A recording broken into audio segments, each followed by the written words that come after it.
सदर ट्रंप की तरफ से 50% टैरिफ के ऐलान के बाद भारतीय करेंसी दबाव में है और उसे सहारा देने के लिए भारत के सेंट्रल बैंक को मुदाखलत करनी पड़ रही है।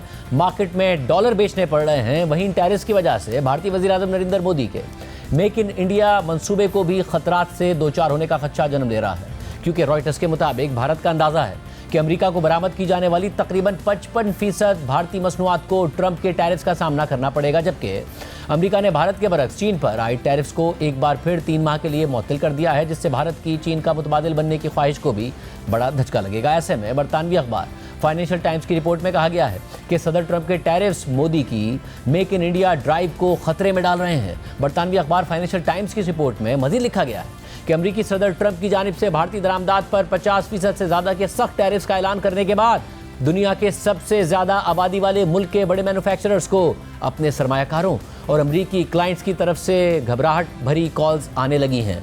कपड़े बनाने वाली भारतीय कंपनी गोकुलदास एक्सपोर्ट्स, जो अपना आधा रेवेन्यू अमेरिकी बरामदात से हासिल करती है, और वॉलमार्ट, गैप और एबरक्रॉम्बी एंड फिच जैसे रिटेलर्स को माल फराहम करती है, उनका कहना है कि उनके कस्टमर्स कह रहे हैं कि क्या वो अपनी प्रोडक्शन कहीं और मुंतकिल कर सकते हैं। गोकुलदास एक्सपोर्ट्स के मैनेजिंग डायरेक्टर शिवराम गणपति का कहना है कि ये बिल्कुल पागलपन है। 50% टैरिफ पर कोई कारोबार नहीं हो सकता। फिलहाल ब्रांड्स कह रहे हैं कि वो भारत से खरीदारी कम कर देंगे।